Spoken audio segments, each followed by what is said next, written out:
Terus terang aja, pesantren itu sudah banyak hilang. Pesantren-pesantren besar itu sudah tidak ada pesantrennya.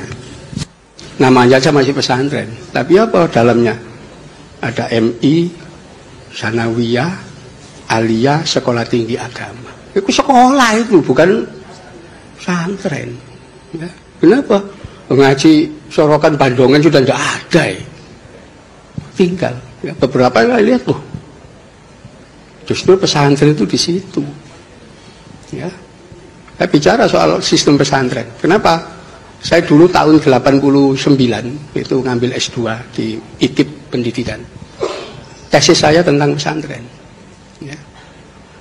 Pesantren itu sistem pendidikan modern. Kenapa? Ciri modern itu liberal, pragmatis. Itu ciri orang modern. Pesantren itu paling liberal. Kenapa? Tidak ada absensi kok. Ya. Sekolah belajar karena nggak belajar karena ya. Loh, nggak ada itu absensi. Oh ini tidak masuk sekian, boleh. Nggak masuk, nggak ikut mata pelajaran juga boleh. Nggak ada seragam, itu nggak ada. Ya. Beda pendapat dengan guru boleh, bahkan disediakan Basul Masail untuk beda pendapat. Sekolah gak mungkin. Ya, mulai SD sampai S3 itu ya harus manut gurunya. Ya. Begitu mahasiswa gak manut dengan dosennya, gak lulus. Di pesantren boleh. Ya. Dari di situ liberal sebetulnya dan cara berpikirnya pragmatis. Ya. Itu. Jadi kalau kita lihat usul fikih itu kan pragmatis sekali itu. Ya. Penetapan hukum-hukum itu pragmatis. Gitu. Jadi ini orang yang tidak dipahami itu karena tidak paham sistem pendidikan. Kalau paham sistem pendidikan, orang akan mengetahui bahwa pesantren itu jauh lebih baik dibanding schooling system. Itu nanti kita bisa baca polemik kebudayaan. Ya. Di mana tahun 1936 Ki Hajar Dewantoro dan Dr. Sutomo sudah menyatakan sistem pendidikan nasional yang cocok untuk bangsa Indonesia pesantren. Ya. Ternyata saat itu Belanda ketakutan. Loh, pesantren itu selalu berontak ya. Ya. Ini luar biasa ini kalau sampai jadi pendidikan nasional, nggak lama terusir. Ya. Disitulah oleh Belanda dimunculkan pegawainya dia yang dipercaya. Namanya Sultan Takdir Ali Sabana. Ya, dia diangkat menjadi direktur Balai Pustaka, penerbitan percetakan terbesar milik pemerintah Belanda. Disitulah Sultan Takdir menulis tulisan-tulisan bahwa pesantren itu sekolah primitif, ya, yang menolak modernisme dan seterusnya.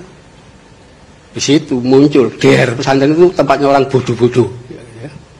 Primitif, tidak maju menolak modern. Dr. Sutomo sekolah itu justru nanti mencetak kuli, mencetak buruh. Ya, itu tulisan Dr. Sutomo. Setelah lulus sekolah dengan modal ijazah, dia akan antri mencari kerja jadi buruh, jadi kuli. Keras sekali tulisan Dr. Sutomo itu. Ya. Karena itu beliau itu sekalipun dokter tidak mau jadi dokternya pemerintah. Praktek sendiri ke masyarakat, ya.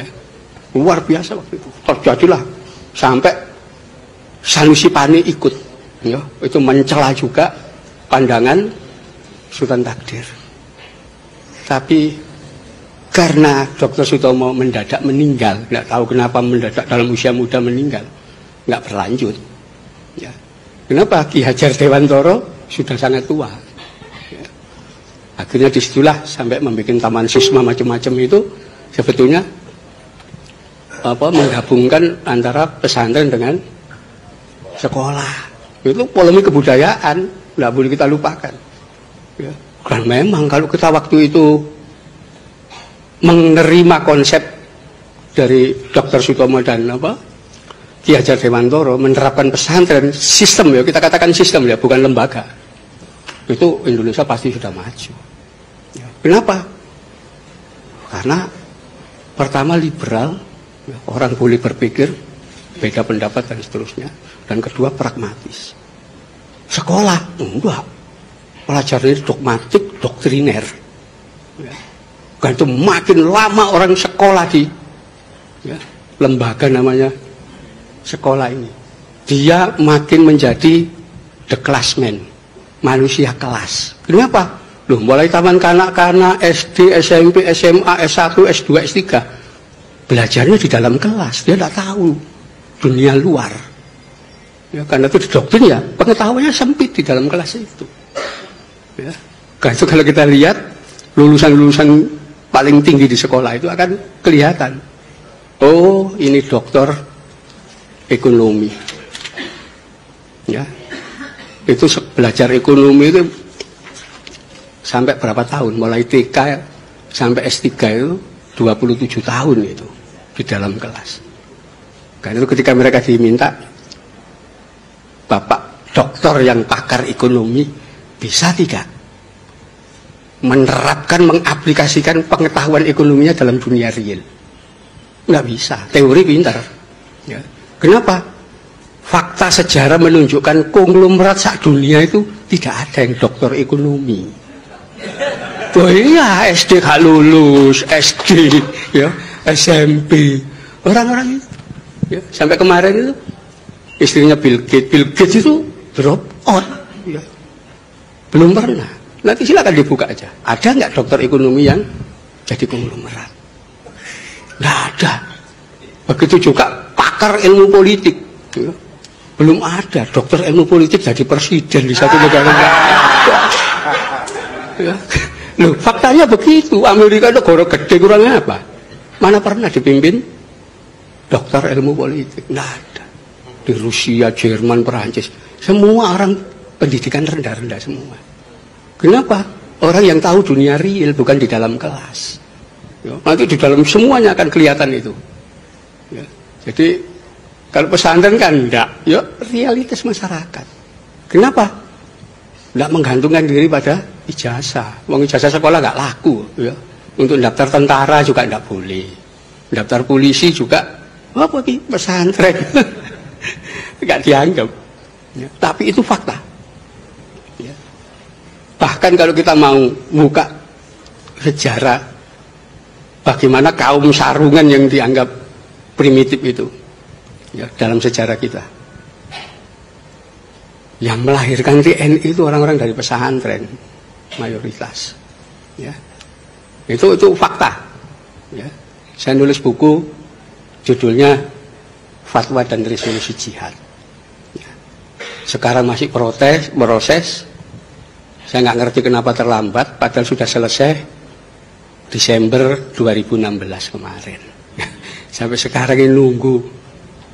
Kata pengantar aja belum selesai. Ya, harusnya sudah dibaca semua orang.